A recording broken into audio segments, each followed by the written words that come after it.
Hey everyone, I'm bringing back a crucial conversation with the triple threat himself, Dr. Phil Eskew, MBA, JD, and DO. With him being a physician and lawyer, and having been one of the driving forces of the DPC Coalition on Capitol Hill, I'm excited to bring this conversation to the top of your feed because with all the changes happening in healthcare right now, it's more important than ever to have a handle on where DPC and policies like HIPAA and high-tech intersect. So whether you're a seasoned DPC veteran or just starting out, this episode is a must listen. Direct primary care is an innovative alternative path to insurance-driven healthcare. Typically, a patient pays their doctor a low monthly membership and, in return, builds a lasting relationship with their doctor and has their doctor available at their fingertips. Welcome to the My DPC Story Podcast, where each week you will hear the ever-so-relatable stories shared by physicians who have chosen to practice medicine in their individual communities through the direct primary care model. I'm your host, Marielle Concepcion, family physician, DPC owner, and former fee-for-service doctor. I hope you enjoy today's episode and come away feeling inspired about the future of patient care, direct primary care. Direct primary care means that patients receive the ongoing care they need from a physician that took the time to cover every concern in comprehensive detail. It means I'm not annoyed with a door handle question or even a list of questions. It means I'm not annoyed when I look at my schedule of patients for the day and the most common chief complaints are low back pain, migraines, or polyarthralgias. It means the physician has the time to practice broad scope primary care and to act as a zealous advocate for the patient rather than as a mediator between two warring tribes, such as patients and insurance companies. I'm Phil Eskew of Proactive MD, and this is My DPC Story.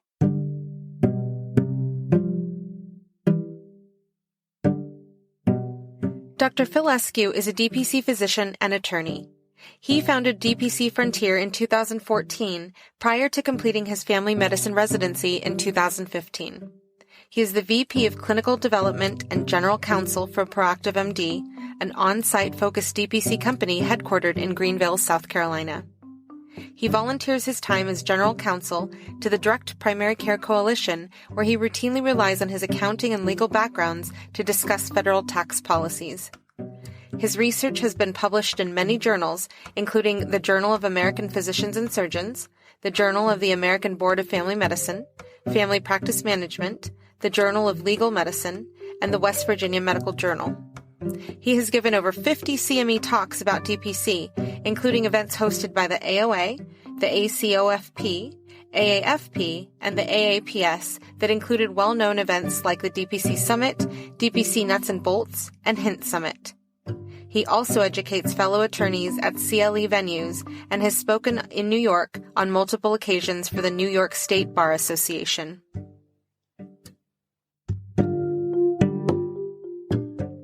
Phil, you have beyond a traditional background because you hold 3 degrees, a DO degree, a JD degree, and an MBA. Can you share about your journey in achieving these degrees and how you came to focus on DPC? I grew up in a family of physicians, and I would hear my parents discussing medical issues at the dinner table, and they enjoyed medicine, but they didn't like a lot of the ancillary things that went around it. And in many ways, I think they felt a little bit trapped when it came to those things, just like most physicians do today. And, my mom's a pathologist. My dad's a family doc. I've got aunts and uncles in medicine as well. And they encouraged me to pursue additional training so that I maybe could be in a position to address some of those problems. And so one thing led to another. And when I was an undergrad, I majored in chemistry, but also in accounting, and found that the accounting training was helpful, but it didn't get me to where I wanted to be entirely in terms of answering these ancillary questions. It helped me with a lot of business concepts. So I pursued the MBA to sort of further cement some of those things and realized that I also needed a law degree if I was going to really address some of these problems. So I, finished undergrad in 2005, did my MBA in 2006, did the law degree in 2008. I kind of went through them as quickly as I could doing summer classes because I knew that med school was a long process and residency was a long process. And from the get-go in med school, I found that my classmates were always asking me a lot of legal and policy questions and a lot of health law related questions. And health law is not covered on the bar exam. It's an elective in law school, and a lot of what you do cover is traditional. But I learned about DPC back when I was in my second year of law school, when a classmate of mine had been researching some DPC related issues, because one of the first DPC practices in the country was a guy named Vic Wood, who was a DO graduate of my school in Lewisburg, who was practicing up in Wheeling, West Virginia. And he'd sort of read about that and thought that there were, in his mind, unfortunately, legal issues with the practice model. And we kind of had differences of opinions back then. So that was the first time I'd heard about this particular practice model and what the legal concerns with it might be. And so I suppose over the years, ever since my first year of med school, I always found myself, spending any free time I could find, kind of nerding out, if you will, on these issues, and knew right as I was starting rotations, if not before, that I wanted to do primary care and wanted to be a DPC physician.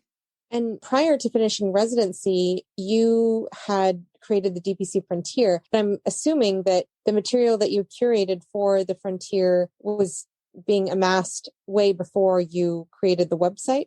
Yes, that's correct. I'd been sort of creating bookmarks and bookmarks and bookmarks and lots of Word documents kind of over the years throughout my training, flagging certain things that I was trying to keep in my mind and also keep available at a quick reference. And when I was doing that visiting rotation with the Robert Graham Center, which is the research arm of AAFP, I started aggregating a lot of practices for research purposes. And I was aggregating a lot of ideas at the same time, things that I wanted to put in this publication. And as is often the case when you're publishing something, you write a whole lot of things and then you delete most of it because nobody wants to read your 30-page article. They want, a 4 or 5-page article. And a lot of those other things, I wound up saving them and collating them in a website format. And I find that works better than trying to write a book or I do write papers from time to time, but the nice thing about a website is it can evolve. And that evolution is critical when you're dealing with a rapidly changing space like direct primary care, where the laws are literally being written year over year and state after state. And you need a way to sort of cleanly track all those things. And for those users of DPC Frontier who might be new, or for those users who have just not visited the website for a while, how would you recommend looking at and using the Frontier? Well, I've got tabs across the top of the site that are meant to give people kind of some pointers about where to go. Under the resources tab, there's a category called starting a practice, which is where I would start if you just don't know much about this at all. And a lot of the other tabs, sort of subtabs under resources, are meant to be there as a reference. There's over 100 different recordings that are linked. I don't know, probably about 50 academic and non-academic articles, maybe more, if you prefer to read rather than listen to CME presentations. If you want to see some of the talks that I've given, you can go to the About tab, and under About Us, I've got a lot of those papers and talks linked there. Regulations, that has all kinds of things from Medicare-related questions to whether you should opt out, to how you should moonlight, and HIPAA, high tech, a lot of other federal things are linked there. And then the states tab has a drop down with every state. It's too long for them to all be listed, but if you click on one, you'll have a listing of all of them on the left. And any state-specific issue that I found for your state, I try to highlight on that category. I'd like to highlight that you also have resources for people to refer to if they're strategically choosing a place where they'd like to practice DPC. Can you touch on that, please? Sure. So especially if you're in residency and you're still trying to pick a location, one of the papers that I wrote a few years ago was designed around best state to practice medicine. And that was written in a more generic physician format, not necessarily DPC focused, but I think it's still a useful reference in terms of other regulatory and tax considerations. And I would encourage people to sort of, when you're thinking about DPC, ask yourself, can I dispense medications here? Are there a lot of other DPC practices in this area? And do I view that as a positive or a negative? I would generally say it's a positive thing, both from a marketing and legal standpoint, because they've maybe done some of the homework for you. And on that note, I want to ask you the same question that I asked Garrison Bliss. Do you think that there's anywhere where DPC won't work? No, I think it works everywhere. Some states make it harder than others. In New York and New Jersey, you can't dispense and you really can't get good transparent lab pricing. So some of the value add shrinks a little bit there. but it can work anywhere. Even in states where the insurance commissioners have been a little bit more aggressive, you just have to do your homework and make sure your agreements don't rub them the wrong way. People often ask this question in terms of rural versus suburban versus urban environments. And I think that DPC is a more natural fit in locations where patients are already used to asking a lot of their family physician. And in rural areas, I think it works really well because of that, because people are already accustomed to asking the family doc to do as much as possible because they don't want to drive an hour and a half or 2 hours to see a specialist on a regular basis. And I think that happens maybe in some urban areas too, where their access to specialists might be not be as great as you would suppose. And then the suburban areas that are really popular locations for physicians that have a whole lot of subspecialists and are maybe even saturated with subspecialists. And you've got patients who are really maybe well insured, who are self-referring to those subspecialists, assuming that their family physician wouldn't or couldn't or didn't want to deal with a certain issue. Then those places are going to require marketing not only to educate patients about what DPC is, but to educate them about what family medicine, or maybe if you're an internist, what good internal medicine can be. Yeah. As you're talking about rural DPC and the value that a rural community puts on their family practice doctor, which I definitely can attest to in our community, my patients do drive an hour and a half to 3 hours to see specialists.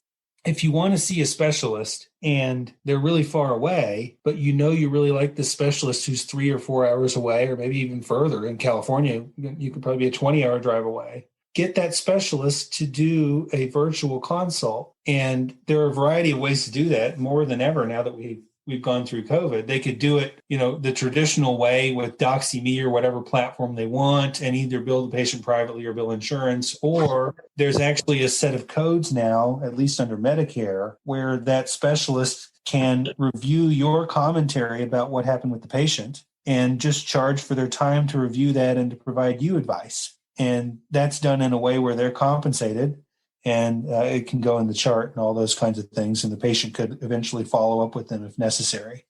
Do you see any barriers created by corporate contracts that prevent doctors from working with a DPC doctor in that way? None that you can't overcome.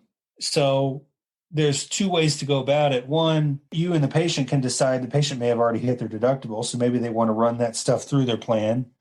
In the event they haven't hit their deductible and they don't want to deal with potentially being messed over with a surprise bill that they're going to have to pay all of, then that's where you can educate your patient about their high-tech rights under HIPAA, where they can request a cash price in advance of the visit. And then, even if this is an Aetna or Blue Cross or Cigna patient, and even if you're talking to a specialist that is a hospital employee and thinks, I have no flexibility to give you a cash price because we've got all these contracts with these insurance companies, well, high-tech trumps private contract. So it will allow the patient to get a cash price even from an entity that was not used to being able to do that. Now they must do it. They could give you a bad cash price, but they probably won't. They'll probably give you a fair one. And they can do that without running afoul of their, or maybe in spite of their private contracts with those insurance companies. So how would a DPC doctor and a patient utilize that workaround in terms of using high-tech to trump a private contract? So there's not a whole lot out there. At least there didn't used to be when I wrote a paper about it. But if you go to DPC Frontier, under the regulations tab, there's high-tech. So it's dpcfrontier.com/high-tech, HITECH. I've got a full explanation with links to the law and an example phrase. You can basically, have a one-paragraph phrase and go in there and sort of sign it and hand it to them. There have been other groups. I may need to update the links. I think University of Chicago had a good link that I had linked to for a while, where they had a high-tech patient notification form that they incorporated into their regular HIPAA agreements. But ignorance is not an excuse for a hospital to not follow the law, and patients do have that right. So you may have to educate them. The way I do it, rather than having a lot of lengthy conversations, is I'll link to my own article there and sort of show that, and maybe send some other hospital examples. If I can find an example nearby or in their state that I know they'll trust, then I can send those via email too. But you're correct that you will have to educate them. And if your patient's going to do this kind of thing, your patient has to be ready to educate whoever they interact with. So if you had a visit where the patient was concerned about privacy and you prescribed medication and you made a referral to a specialist, then when the patient shows up at the pharmacy, they have to make sure to tell the pharmacist they're invoking their high-tech rights. And when they show up at the specialist office, they have to make sure to tell them too. There's no way to sort of, label those visits as high-tech up front. And that's something that they actually commented on in the regs, that there's no great way to do that. There's not a high-tech box you can check when you electronically prescribe something to make sure the pharmacy doesn't try to run it through the plan. So the patient has to be their own quarterback for some of that stuff. Now, when you talk about states like New York, New Jersey, where you can't self-dispense, there are other issues such as non-competes. And I want to ask, if a doctor were in fee-for-service because that's where they already are, or they strategically want to work in fee-for-service and then transition to DPC, what would you recommend they try to negotiate in their contracts so that they can protect their right to practice DPC in the same geographical community, even with non-competes on the contract? So there are various things that a physician wants to watch out for when they're contracting with a hospital for a while. There's an article I've got linked under the About Us tab on DPC Frontier called Tips for Reviewing Your First Physician Employment Contract. And I'd recommend people glance at that. The things that sort of come up in these contracts the most are the non-compete issue, which you've referenced, and loan repayment issues. Some states like California that blanket do not enforce non-competes.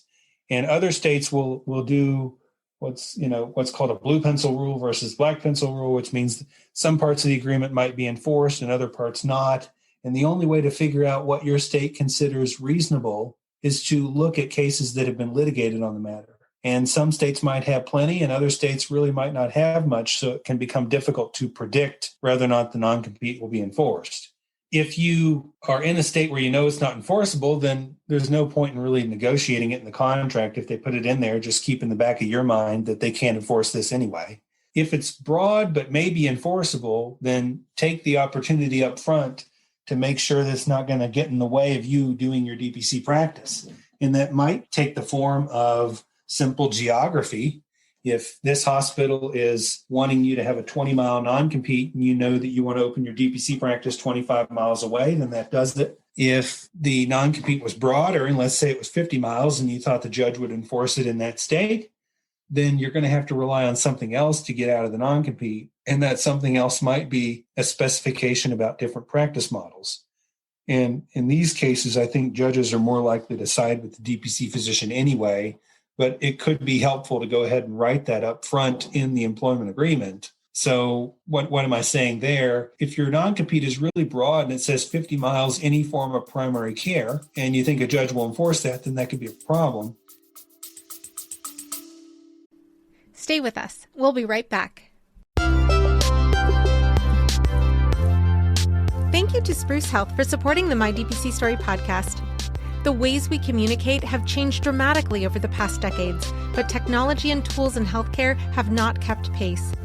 Patients want more access and digital convenience, as well as the ability to text their care teams. Care teams are inundated with more communication and rising expectations, but are still using tools and technology stuck in prior decades. Spruce Health created a solution for the tech-forward DPC practice by creating a communication product designed to serve both the patient and the doctor through intuitive HIPAA-compliant workflows, tagging, scheduled messages, and triage templates ready for use, whether you're on your phone or in the exam room. New users get 20% off for the first 12 months of a paid plan with code MARYAL20. That's MARYAL20. So check out Spruce Health today at sprucehealth.com or check out the link in the show notes.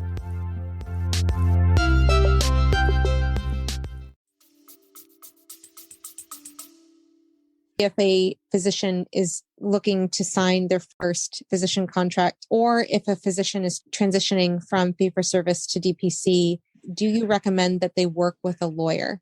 Usually the answer is going to be yes, but some people are more, legally inclined than others. The analogy I would give is, maybe your toilet breaks and you can fix it yourself, or maybe you need to call a plumber. Maybe you sell your house on your own, or maybe you use a realtor. Most of the time, people are going to want to involve an attorney at some point. And what I try to do with DPC Frontier is to create a free and open access resource to save everybody a lot of legal research time and fees. And what I usually recommend is that the DPC physician sort of take a stab at it. For most legal issues. Rather than throwing your hands up in the air and saying, I don't know anything about HIPAA, just read the page a little bit and know something about HIPAA so that you're less nervous about it, and try to put some of those things together using those free resources. And the same thing with your DPC patient contract. Shoot me an email and I'll send you the sort of boilerplate draft version, and you can edit it from there. And you can take these documents that you've put together yourself, and once you think you have an idea of what you're doing and you've put it on paper, then take that to a local attorney. And that local attorney hopefully has some DPC experience, but historically, often that's not the case because there weren't very many DPC practices. And you want to find one that's affordable and is willing to do this work. And often that might mean a small business or contracts attorney, because a lot of your issues are going to be small business issues anyway. And because a quote health lawyer often has not really had much education about DPC, because most of the health law work has nothing to do with DPC practices and is oriented around lots of regulations that hospitals face and complications of third-party payment. As the DPC movement is growing, I know that there's not as many DPC doctors as there are fee-for-service doctors, but what would be the incentive for lawyers who have greater knowledge in DPC to explore the world of DPC law or healthcare law more? Because as you said, it's only an elective in law school. Right. Yeah. Health law is not on the bar exam. Neither is tax law, by the way. You can get all the way through there and not know much about income tax. But the motivation, I think, would take two fronts. One, you'd have to have more DPC practices so that the volume's high enough to actually sustain somebody's interest in this area of the law. And two, you'd want to have more case law and sort of regulation around the issue. Not in the sense that practices need more regulations, not what I'm saying at all, but in terms of an attorney looking at any area of the law, if they look at a place and see that there have been a variety of suits about an issue, then it's considered settled law. And it's an easier area to advise clients because you can actually reference things and point to safe harbors. Like, as much as everybody hates Stark law, there's been a lot of litigation on Stark law.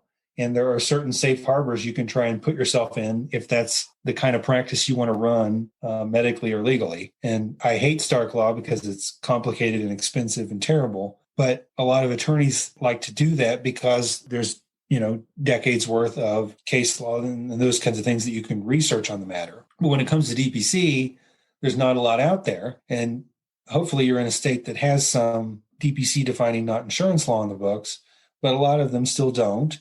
And you might be in a state where there weren't very many DPC practices, so there's nobody else for that attorney to run ideas by either. And so they feel like there's sort of not much to go on. And because they don't have a lot to go on and they don't have experience with it, they think that their legal malpractice risk is higher in this field. That absolutely makes sense. Going back to the patient contract, are there any concerns if a DPC doctor does not use a contract for one-off type service like an aesthetic procedure or an urgent care type of visit? So there are plenty of urgent cares across the country right now, whether they're, third-party fee-for-service based or independent, that really don't have much in the way of a patient contract.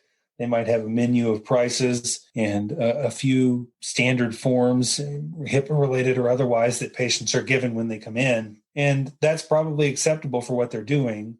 I think it's wiser to have something in writing. In most of the states, if not all, that do have DPC defining not insurance law in the books, if you want to put yourself in that particular box, as the state has defined it, then you will need to have a written contract, because pretty much all of those say that you need to have the contract in writing. The DPC practices I've heard who like to avoid having any kind of contract say, well, everything's month to month anyway, and there's no long-term obligation. And that's fair enough to say, but you do have certain rules that can come into play to create some wrinkles there. If the patient suddenly decides to leave the practice or doesn't have the money to continue paying the monthly fee, then you do still have some patient abandonment rules that could apply with certain critical medications or certain controlled substances where there might be a withdrawal and what have you. So there are going to be default procedures and rules that have an effect on how that patient-physician relationship is terminated. And rather than risking confusion on those issues, I think it's nicer just to put everything on paper. in addition to the sample contract that you have, do you have an example of a one-off visit type of contract on the frontier? No, I don't. I could probably try to find something and link it on the example forms page, but there's not been, I guess I'll emphasize the need for an agreement is much more important in my mind when you have a DPC membership patient than when you have a one visit cash pay fee for service patient. And what you do there is kind of up to you. I don't know that an example agreement there is as critical or as helpful as it is with the membership setup. Gotcha. If a DPC doctor has an existing contract with a patient and then wishes to expand their scope of medicine, how could they strategically set up their contract to address that expansion in the future? So you want to specify your own scope in your agreement, and you can be vague about that, and that vagary can create problems for you down the road if you're too vague, or you can be specific about it, which I think is my preferred approach, is to tell them what things you are doing for that monthly fee and then the things you're not. And you might have some procedures that require expensive equipment that you do or require a whole lot of your time or that you simply hate doing. And because you don't like doing them, you sort of discourage people from asking you to do them by charging a fee for those things. Some DOs charge for OMT, some of them don't. Some of them do more OMT than others. I know some DPC docs that do a vasectomy, and that's not included in the membership as far as I know. Those things are sort of elective and add-on. And there are a variety of DPC physicians that have cosmetic options as an add-on as well. I don't know of people who routinely include that in the monthly fee, but it's your choice to add any number of things either in or outside the fee. Some people might even have something like an EKG, which we would usually, most practices would include that in the monthly fee, but for whatever reason, they might decide that it doesn't make sense to do that because it doesn't fit their situation. How can a DPC doctor strategically expand their scope of practice or include services without going above the $150 price per member per month rate? So the $150 thing comes up a lot when people talk about the Primary Care Enhancement Act and the HSA discussion. And as I've said many times before, I think that putting any kind of number on it is silly and it doesn't make sense for a variety of reasons. It doesn't restrict scope the way they think it does. Because what you can do is, if you were charging $200 a month and you were a cardiologist and you used to include echocardiograms and EKGs and Zio patches in the monthly fee, then you can simply carve those out and start charging on a cash pay fee for service basis for those other things. And your monthly fee might fall from $200 to $100 a month. And now you charge $300 for the Zio patch and $400 for the echo and $100 for an EKG, and you can get to the same net amount at the end of the year. And it becomes kind of a sillier setup that you're going to have to do to get around a regulatory issue. I always think about how we can incorporate specialists into the movement as well.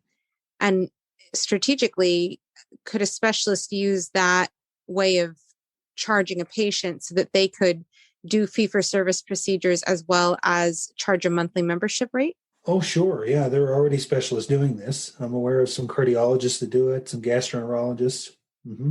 They'll be pulled to expand their scope towards the primary care setting some, but my general response when I get a specialist asking about, can I do a DPC practice? I say, well, if you're treating a lot of patients for chronic ongoing conditions where they need to see you on a routine basis, then this works well. If all of your patients come in and see you once or twice and then you never see them again, then it doesn't make as much sense.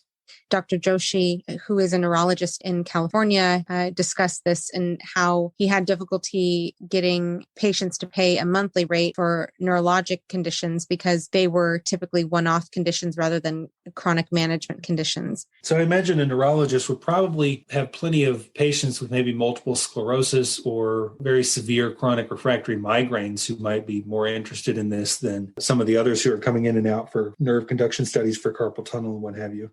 Definitely. Now, you did mention HSA. So like we all know it, people all have their opinions about HSA, but how do you foresee HSA in the DPC space as of March of 2021? For the rest of this calendar year, if you were to design your practice to fit in the CARES exception where you charged a monthly fee only for remote services, then this would have probably appease the employers who were worried about the HSA issue. When it comes to individual patients that might be tax savvy and asking you this question, then you can refer them to the tax page of DPC Frontier if they really want to nerd out on it. But generally speaking, I don't advise physicians to give out tax advice. I would stick to medical advice. And whatever the patient decides, it's not your job to police it. So the patient's going to talk to their accountant about it, and their accountant's probably going to tell them it's fine. And ultimately, the IRS hasn't really tried to litigate it anywhere yet. If they do, it'll probably be with a larger employer that's made this decision not for one person, but for hundreds or thousands of people at once. And those are the groups that are more cautious about it. So for those groups, you're either using the CARES exception or you're going to do some sort of modified fee-for-service arrangement that is hopefully not too intrusive to your practice, cash pay fee-for-service, but is close enough that it approximates your monthly membership fees. But to do the CARES exception is the simplest way. And so your monthly fee is just for remote services, which is arguably most of what you're doing, especially during COVID. And then you're charging some sort of small fee for in-person visits. And do you have any predictions on what HSA usage will look like beyond 2021? I'm not the best weatherman. There is bipartisan support for the Primary Care Enhancement Act this year, so we'll see what happens this time around. I wouldn't be surprised if that CARES exception gets extended. The government has a habit of extending all kinds of things that were sometimes written for emergencies. So we could keep using that in the interim if the Primary Care Enhancement Act doesn't go through this year. Well, at least it's bipartisan. That's a good thing. Mm-hmm. Another hot topic is HIPAA. Do DPC doctors need to comply with HIPAA? Generally, my answer is yes. They can put themselves in a position to argue that they're not a covered entity, but it can be a very challenging argument to make. And this is another area where most attorneys are not going to want to even touch this idea because the country doctor exception is not one that's been litigated much, if at all. The concept is that until you electronically transmit health information in connection with one or more standard transactions, then you don't trigger covered entity status. And the way most traditional practices trigger that status is they're sharing information with insurance companies in an electronic fashion related to payment. And since we're not doing that, you could start to try and build this argument that you weren't a covered entity, but it's easy to mess up and you only have to mess up once and then all of a sudden you're a covered entity. So you might share it related to a workers' comp case. There are some arguments in there about how you share information with pharmacies could trigger it. And there are also state laws, state privacy laws that are often modeled after HIPAA. And those things typically apply even if you're not doing any third-party payment. So my general advice is to go ahead and comply. It's actually not as hard as you think it is. I've got one page for it on DPC Frontier about what you need to do. And then if you want to go ahead and build some sort of argument that you're not a covered entity, you can have that sort of as a backup. But your first thought should be, hey, I complied with this anyway. And if you find yourself one day threatened with some sort of litigation surrounding HIPAA, you can not only argue you complied with it, but you can also argue, I'm not really a covered entity anyway. So you can try and take two approaches at once. Now, when it comes to high tech and the open chart movement, do you have any advice for DPC doctors so that they are compliant? Yes. So high tech was a modification to HIPAA, and high tech is what your patients are going to use mostly outside of your practice to push for price transparency from groups that are not inclined to provide a cash price. The other part of your question, the open notes, what does that really mean? Well, the open note concept is kind of what it sounds like, that more and more EMRs basically have a login for the patient and they can see pretty much everything you've typed. That makes a lot of physicians nervous, but my advice is to always write your notes in a way that you expect one day the patient might read it and that another physician would read it as well. If there's some sort of litigation, then those things are probably going to be read in the courtroom. So you might as well write them correctly the first time and not do anything embarrassing or lazy or what have you. Even if you think a patient's being disingenuous with their symptoms, you're not going to see me put the word malingering in a chart because that's almost always an assumption that you're making and not something that you could necessarily prove. So there are better ways to go about those kinds of things. And what you write in there, you need to plan for them to read one day. Now, what about Medicare? In terms of opting in or opting out, strategically, what do you recommend for doctors who are thinking about doing DPC and wondering about what to do about Medicare? Most of the time, when people first start a DPC practice, they still want to do some work outside the practice.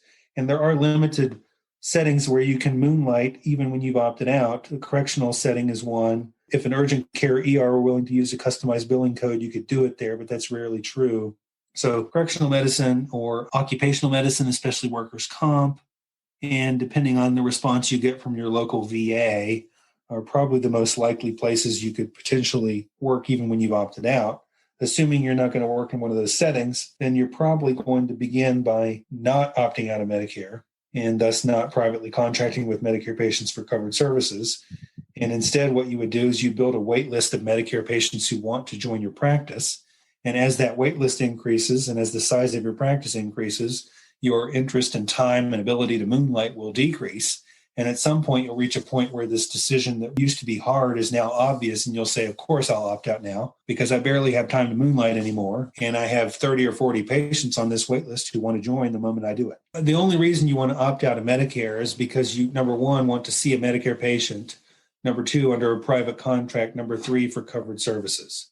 So all three of those things need to be true, or opting out is not really a rational decision for you. For number one, so seeing a Medicare patient, you're very rarely going to see any pediatricians opt out of Medicare. It's just not necessary because the only Medicare patients they see are the rare child with end-stage renal disease. And for concierge physicians, they don't opt out because number three is not true. Their private agreement is for non-covered services. And DPC, we do a whole lot of covered services, and we can't really take advantage of that exception as easily because if you try to take that approach, then it carries with it the burden to continue billing on a fee-for-service basis for covered services, which is something we don't want to do. With you mentioning correctional medicine as an option for those who are opted out of Medicare, you are currently physically still in Wyoming. You haven't moved to South Carolina yet, and you've been practicing correctional medicine. How did you come to enter your practice, and what has it been like? I found it because it was a moonlighting option for people who had opted out. And I knew that I wanted to do that and to be able to see any patient in a DPC setting. And I was finishing residency in Pennsylvania and sort of looking at various places in Wyoming. And there were a few prisons that were nearby in Wyoming standards to Cheyenne, which is what I was looking at closely at the time. And I found that the correctional medicine work was clinically rewarding because you had a lot of patients who had not had a lot of good primary care over the years. You know, they'd had other priorities in their lives beyond their health care prior to their incarceration. So they often had a whole lot of chronic conditions that needed taken care of, often complicated cases, and they were usually grateful for the care they received.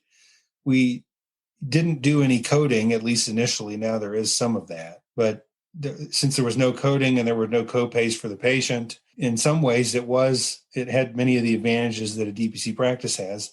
Obviously, you have a little bit of the arranged marriage problem that any capitated model can have, and that the patient doesn't have a wide array of physicians to choose among. There's just a few people that go on site, and that's that. So some of those issues were at play, just like they can be at play for in the on-site space with any employer, whether you be a small DPC practice or a larger group. Anytime you work with an employer, you have some of those on-site assignment issues that you have to overcome as well. How has your practice been with COVID?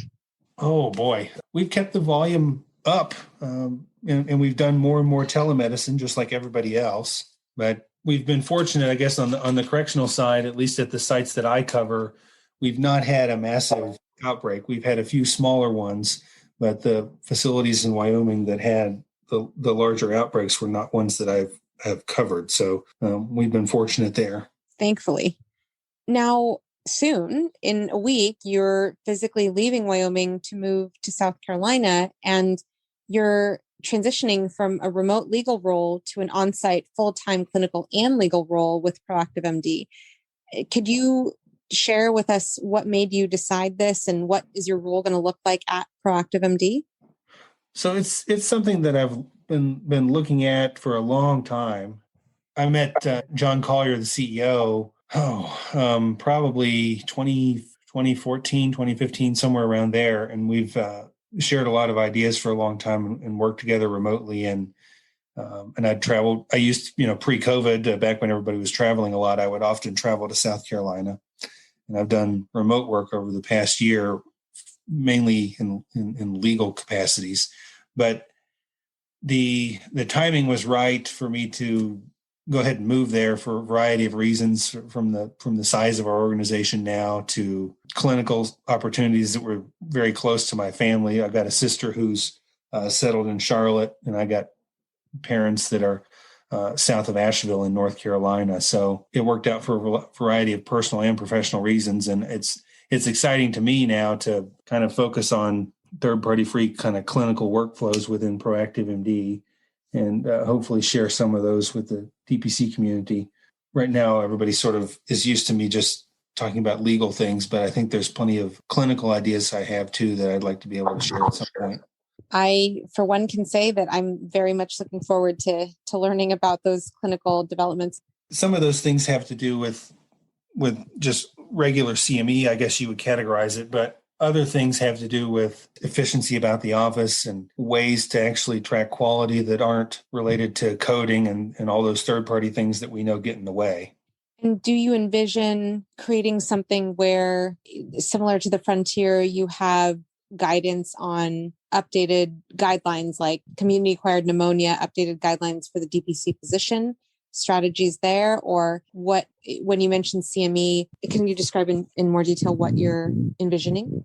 One of my colleagues at Proactive MD, his name's Kara Patel. He's a physician, and he already kind of manages our own internal CME. So we have some things that we do on kind of a quarterly basis where we'll have a few lectures back to back. And then most weeks, one day a week, usually Wednesdays around lunchtime, we have some sort of group discussion on a topic. And I think it might be some sort of build out from what we're already doing. I'm nowhere near qualified enough to write, new guidelines for COPD management or congestive heart failure management. That's not really what I mean so much as having a lot of information that is important to us and to the patient in your hands at that particular moment. So you might be able, for example, you could pull up an AAFP summary about hepatitis C management maybe, or lupus, or any number of those things. And they're often really helpful summaries that will sort of give you a crash course on that topic and remind you about certain things, certain questions you should ask in the history,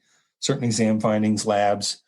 But those things don't necessarily consider how much work you might be able to do if you had more time. So they might assume you need to refer before you really have to refer, if you have the time to sort of do the lab workup on your own, or they might not discuss lab pricing to the extent you need, or medication pricing to the extent you need. And I want to have our own internal workflows incorporate those things more and more and more, so that you can quickly pull up your own kind of guides that you've built from those things that also have the pricing integrated in, and you can quickly review that with the patient and sort of hit it all at once, rather than it being a 20-step process with, I'll get back to you later. You can sort of do all those things right away in a clean and quick manner. And with you being an advisor for Bagel MD, as Colin is continuing to work on Bagel, do you foresee those types of workflows being built into Bagel as an EMR? I certainly hope that's the case. I mean, Colin and I have had a variety of projects over the years. He's done a lot of excellent work on DPC Frontier, especially with the mapper. And we had my first idea with him, which I still think is a good one, but a lot of other DPC physicians, I guess, were not as excited about it, but was called DPC Lytics, which was meant to be kind of a, whether you view it as in front or behind. It was not an EMR displacement so much as a way to track things that were meaningful to the DPC physician community. To give you some clinical examples there, like for my hypertensive patients, I track their systolic and diastolic pressures, but I also routinely track their creatinine, their total cholesterol, their LDL, their HDL, and their triglycerides for my own reasons that I think are clinically meaningful. And using Lytics or using your own EMR, whatever you want to use, find a way to do those things quickly and cleanly. And I think part of the problem with what people do out of habit in the regular system, which is most of, where most of the EMRs come from, is they might order a set of labs and then they click a button and they just dump everything from the CBC and CMP or whatever panel they ordered gets dumped into their note. Mm-hmm. And that doesn't tell you or the patient at a glance down the road what things you actually valued and what things you were really trending. because, if I'm not in the ICU, I don't really need to trend a bunch of normal bicarbs. But that's what winds up happening when you sort of lump all this information in there. So the concept that I try to express to people is you want to track what's meaningful. And the only way to know what's meaningful is to see what I think I should track and what fellow physicians think should be tracked. And you want to have whatever you're using, whether it's something in front of an EMR or whether it's an EMR, you want to have a process in place that makes that so easy to do that it's actually done and that it doesn't get in the way. Because if it gets in the way of patient care or efficiency, then it won't happen. And if you try and track everything, then you're tracking nothing. In the EMR that I'm currently using, that type of curating the data, that ability to pull exactly what you want to build your story as to why you saw that patient and what led you to make the decision that you made at the end of the visit, I think is very useful. And I hear you with regards to having too much, because that is something that physicians think about when they're choosing the tech products out there. Some see it as an advantage to have everything, and some people want just what they need to, again, tell their story or put the pertinent things in a note so that they can track those specific things as the patient continues with them. But this idea of DPC Lytics, is that potentially something that can be rolled into Bagel? Yeah, I think so. Colin and I have talked about that. He's got a lot of sort of projects that he's going back and forth on. And, one of the other ones that people heard about recently was AirPCP, or he's kind of renamed it Brick Health, because AirPCP was admittedly confusing to some people. But, he goes back and forth and we share a lot of ideas. So we'll see which thing kind of gets the most attention over the coming months. But the Brick Health concept was one that was focused on the recent rise of telemedicine across the country, where you have more and more physicians, be it traditional telemedicine or be it DPC-focused telemedicine, that don't want to limit their scope to the extent you have to if you're doing purely telemedicine. So most DPC physicians could easily pivot there and keep doing most of their work because they've already seen their patients a time or two in person, and they can still appropriately self-triage people from their area to see them in person. But you might have some DPC physicians or even just traditional telemedicine physicians who have patients in states where they don't have an office, or in a place that's so far from their office that they're not routinely coming to their office. And the idea is,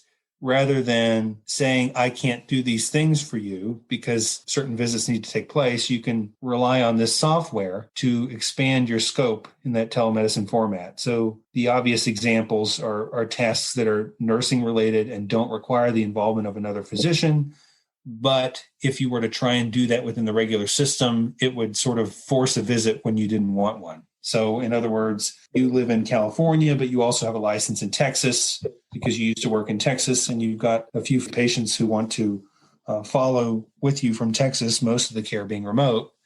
But one of these patients says, I had a heart attack 2 years ago, and I'm on aspirin and lisinopril and carvedilol, and I need you to renew these meds for me. So you can ask the patient to do home blood pressure monitoring, and depending on which device they purchase, that may or may not be accurate. And you can ask them, depending on what app they have on their phone, to try and do maybe a 1-lead EKG, or even some things advertise these 6 leads. But by the time you're doing that, you're buying and mailing a lot of equipment, and the results are still probably not reliable to the extent you would prefer. And if you try to send that patient to a nearby urgent care with instructions to just do an EKG and not have a doctor's visit, they're going to laugh at the patient and you, and then they're going to do the EKG and charge them $200 for a visit just to get it. So the idea behind Brick Health was you could send them to a nearby DPC practice who wouldn't really engage the patient at the physician level so much as see the order that you had requested and fill that order and provide them with the EKG or the spirometry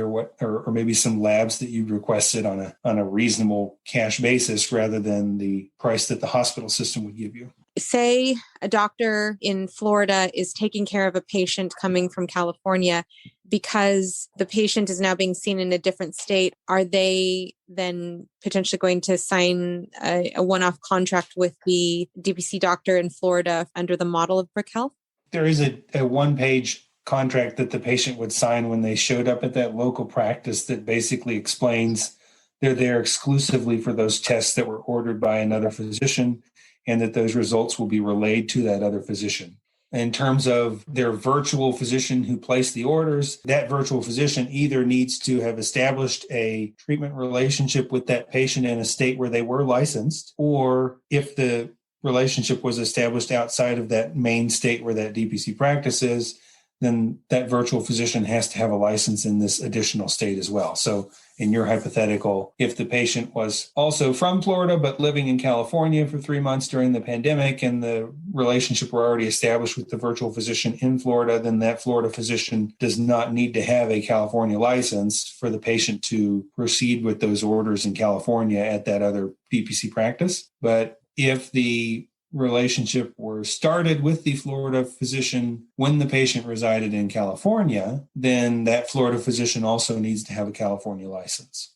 Would a physician who's participating in Brick Health need to adjust their malpractice in any way in addition to addressing licensure in different states? Malpractice agreements are written broadly to cover things unless they're not covered. And this is all fairly new. So both physicians would have malpractice in place, and both of those malpractice policies would cover their respective involvement in the transaction. The brick and mortar DPC physicians' involvement is very minimal, and their risk is therefore minimal. The virtual physician is the main physician delivering all of the ongoing chronic care, which is what the arrangement is about. So they're the ones that bear that respective malpractice risk, just like they always would have borne that risk. My own biased, obviously, opinion is that by doing these things that virtual physicians always sort of wish they could have done, they should be both broadening their scope and reducing their malpractice liability, because without doing these tests, without having these objective measures, they are relying more and more on self-reported things from patients who might be using equipment at home that isn't reliable, or might just not be using it at all, and they might be doing refills on medications that are sort of at the edge of what they view as comfortable. And all of us have been pushed, I'm sure, because of the COVID pandemic in various ways on that regard, things that we would maybe like to have in person are less likely to happen in person. Anyway, I guess the long-winded answer is I think it reduces the malpractice risk on the virtual physician side, and any additional risk on the brick and mortar side for the DPC physician who's simply filling out an order request for another physician is minimal. Definitely makes sense. When you mention remote monitoring, I want to ask specifically about all of these pieces of tech that are coming out, wearable devices to track your sugars, to track your heart rate, to track your sleep cycle, you name it. Things are being developed for different aspects of the human body. Do you see any potential legality issues with wearable devices as we find more of them in the market? Well, the short answer is yes. Who's vetting those and whether or not you trust them can be kind of complicated. I'm not an expert on wearables by any stretch. I don't use very many myself. A lot of the smartphone apps, I'm not one who sees a whole lot of value in some of those. I think sometimes the quantified self can lead to some paranoia. A lot of the devices that were meant to monitor your sleep quality beyond the basic pulse oximeter screening for obstructive sleep apnea, I think often they make a patient so paranoid about their sleep that they make it worse. But with certain things, whether it's a home blood pressure cuff or a home pulse oximeter, those things need to have been externally validated somewhere.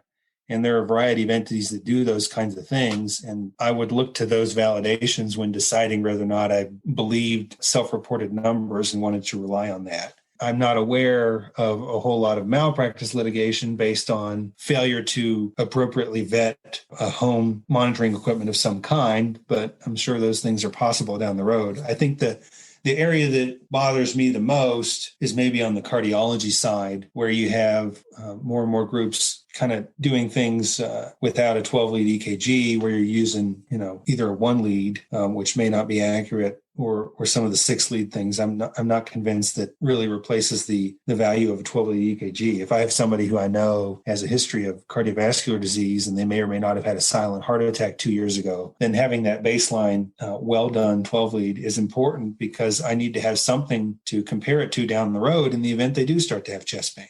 Definitely understandable.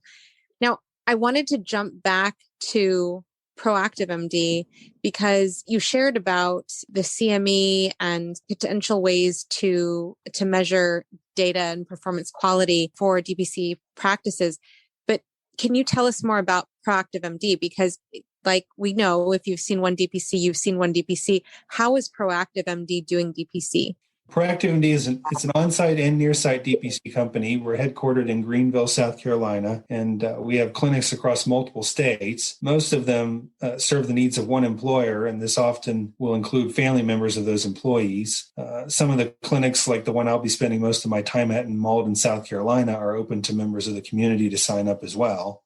We track a focused set of clinical outcomes that allow our physicians to practice in an unencumbered manner while demonstrating the value of what we do. And our software brings information to physicians so that they can spot clinical outliers quickly and have price transparent discussions with patients without, a whole lot of delay. We practice in a collegial environment and share challenging cases with each other. And we have our own internal CME events on a regular basis. And it's a fun and intellectually stimulating place to work. When you transfer to the clinic in Malden, how much time will you be spending doing patient care? That's going to vary a little bit over time. I suspect about 50% of my time is going to be patient care. The other half will be kind of legal and administrative and some software design stuff. And with you mentioning that Proactive has clinics in multiple states, are they actively looking for physicians to join? Oh, yeah. Mm-hmm. As we have employer contracts in different areas, then we advertise for those. We've got some clinics we're planning to launch in New Mexico and around Austin, Texas, and Illinois. We've got some new things starting in Pennsylvania. Growing in several different areas. And does Proactive MD have a particular classifieds board or somewhere that people can go to if they're interested? Yes. So the website's proactive.md. And then we have a careers page there. Gotcha. Now that you are transitioning, I want to ask a question that is very much related to the patient care space. If there is a patient who sees a DPC physician and leaves a poor review on a platform such as Yelp, how do you recommend that a doctor address that poor review? Well, people used to take the approach of trying to contact Yelp or whatever the platform was and saying, hey, this doesn't fit. This person isn't even a patient, and I can tell because of XYZ. That's a futile effort. They usually don't want to remove anything like that, and they don't want to get in the business of trying to police the accuracy of those kinds of things. One thing I will say right off the top is that there have been HIPAA breaches based on patient complaints. And the ones I've read haven't been the physician so much as office staff. There was office staff in a dental practice, actually, that had this happen within the past year or two, where a patient used some type of Yelp or social media platform to complain about something and gave away a little bit of detail about their case in the process. And the practice, in trying to defend itself, also, discussed some details of the case, which, is a mistake they shouldn't have made, because you can't discuss those details in those kinds of open forums, which is why you're probably used to seeing any number of times where a patient might be complaining in the news about a given hospital, and then they go to interview the person at the hospital, and the hospital says, well, we can't comment on the details. And it's because to get into the details to defend yourself, you have to dig into clinical details that you're not allowed to, discuss due to HIPAA privacy rules. So the first thing to remember is don't get into detail with those kinds of things. If you look at a practice that's doing this well, they might have a chance to reply to that comment within the forum. And that's how to do it is you say something like, sorry you were disappointed with our practice. Call us to discuss how we can make things better for you, something like that. And then invite your own patients who are happy with you and are probably not in a hurry to go online and leave you a review because they're happy. Invite them to review you wherever they want, or maybe point them to the site that you think gets the most traffic. And what you do is you bury the 1 out of 5 star review with 99 5 out of 5s. Very helpful advice there. One of the pieces of advice that you had mentioned previously at a summit meeting was this idea of kicking back a prior auth. And so I'm wondering if you can share with us your technique that you use to address prior authorizations. So the physician who started who started this. There were two, actually. The first one to do it was a physician named Gary Gibson, who's an MD, and he got kind of irritated with the insurance company for wasting his time, and he was able to make an argument in the small claims court that this had nothing to do with patient care. This was just paperwork for the insurance company, and that the insurance company forcing him to do their paperwork was not okay, and he should thus be compensated for that. And the insurance company really didn't really even show up for this kind of thing. But nonetheless, he got a small case kind of on the books about it. And Greg Zydiak gave an excellent talk at a AAPS meeting probably back in maybe 2015 or so. I can't remember the year, but he went into detail about this. So what he does is he takes that old case from Dr. Gibson, that legal case, and when he gets a prior auth request, he sends them back a request to the insurance company and says, hey, if you want me to do your work for you, I'll do it. And this is what you need to pay me to do your work for you. And you'll have a bunch of fax wars with him, and he'll attach that legal case. And then usually they just start approving what he does because they get tired of their own, paperwork that they created, because the idea of doing a prior auth for cetirizine is ridiculous. So eventually they seem to give up. And Dr. Zydiak's point was, hey, he gave, in this 10-minute talk, which you should all take a listen to, he says, if we would all do this, we could end this problem in a week or two. Never mind, this is obviously important for DPC physicians, but regular physicians could do this even in the system, as it were. And so the listeners are aware that link to Dr. Zydiak's video will be posted on your accompanying blog as well on the My DPC Story website. Off the top of your head, you could think of 3 legal tips for the average DPC doctor to know. What would those 3 tips be? The first one that comes to mind is one that's changed during the pandemic. So people often ask me about opting out and wrinkles around that. Typically, when you opt out of Medicare, you have this at the very beginning, you have 90 days to sort of say, oops, I made a mistake. I didn't want to do that. And you can reverse it. Outside of that window, you have a rolling 2-year window when you can decide that you want to come back in if you should change your mind for some reason. And that understandably gives some people pause when they're deciding to do this for the first time. What I would point out is that for as long as the pandemic lasts, according to the federal government, and I don't know when that'll be, when they might declare it over with, but for as long as it's considered an emergency, you are allowed to opt back in at any time without waiting on that 2-year window. So some people might find that flexibility helpful, at least in the short term. That'd be number one.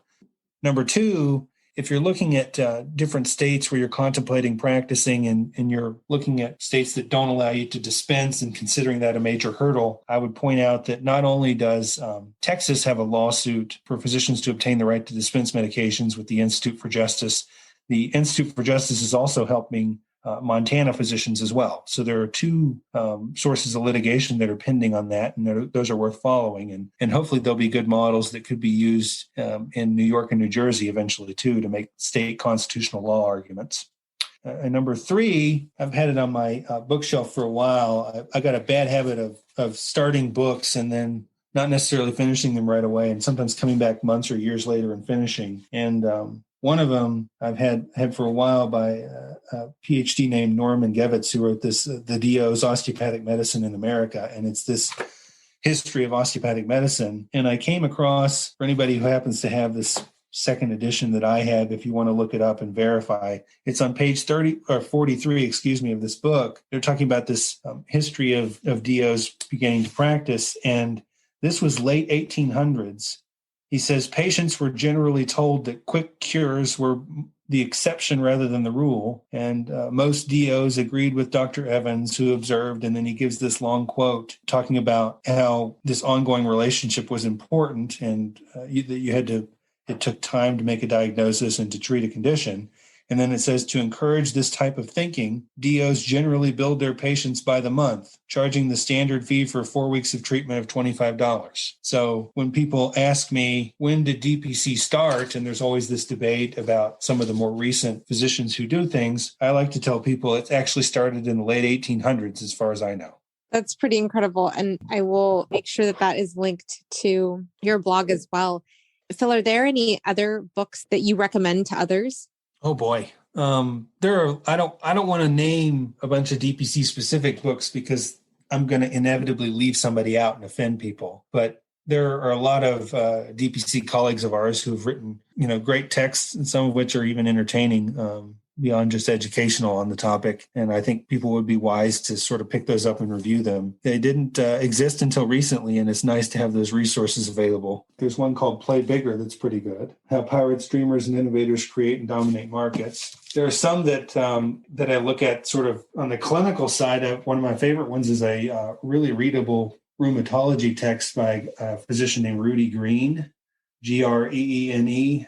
It's Rudy's Ruminations on Rheumatology. I think there are certain areas of medicine that are overlooked more by traditional primary care physicians, and we can really make a difference if we get good at rheumatology and occupational medicine and some ortho issues. I think we can really stand out. Thank you so much for sharing those resources. I'll again make sure that those are linked to your accompanying blog. I have one final question, which comes from the previous interview that was released on My DPC Story. During that interview of the team at Meridian Springs, Sunil Vasisht asked, what, if anything, would break DPC? And what is your answer to that particular question, Phil, in terms of where we are as a country with regards to current DPC laws and the fear that a DPC physician might have if we go towards Medicare for all or a different type of healthcare system? Could we lose the ability to practice DPC safely and legally in this country? I think it's very unlikely that we would lose the ability to be DPC physicians. You would have to have the government take pretty drastic steps. Medicare for all can mean a whole lot of different things. It could mean everything from the government totally taking over everything and outlawing any kind of private medicine, which would be one way to kill DPC and kill a lot of other things too, and kill innovation and probably get rid of most people wanting to practice medicine. But apart from that very, very drastic and unlikely scenario, I think DPC has a future. If you were going to try to kill DPC without doing that, then you would need to give away primary care and at the same time tax private primary care so heavily that DPC became unaffordable, which I think would be a challenge and is also unlikely for the government to do. If they had some sort of Medicare for all safety net, which promised primary care but didn't really deliver it, even then, even if it's quote free, I think there's still room for DPC. You'll have people, people give away food in a variety of settings, but we still have grocery stores, we still have restaurants. So I think DPC is going to have a future in 99.9% of possible scenarios. With this past year having proven how vital and valuable primary care is, I hope that you have reassured a lot of people who might still be on the fence about DPC because of that particular question. Yeah, and I hope policymakers sort of realize that too. I think one of the biggest secrets that DPC exposes is that primary care is in fact affordable. And if enough policymakers realize it's affordable, then they won't feel the need to tinker with it as much. If they want to get involved for patients who still can't afford something that's affordable, then we already do that in certain circumstances with food stamps, and there's no reason we couldn't do that with something similar in medicine. But where I think policymakers are much more likely to get their hands on things are things that are not affordable that they want to increase the access on. So those are your high-priced procedures and hospital issues more so than DPC clinic issues. What is the best way for others to reach out to you after this podcast? I follow email better than anything else. I probably check my, Facebook, between once a month and once a week. So I don't really, that's not the best way to get me. It's my email, which is phil@dpcfrontier.com. Perfect. Thank you so much for joining us today, Dr. Eskew. It's been a pleasure. I hope you enjoyed today's episode and that it helped you understand more about the legalities of DPC.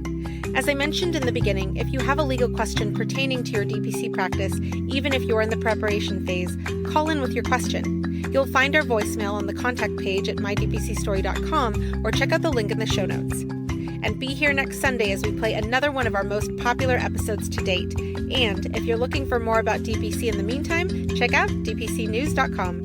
Until next week, this is Marielle Concepcion.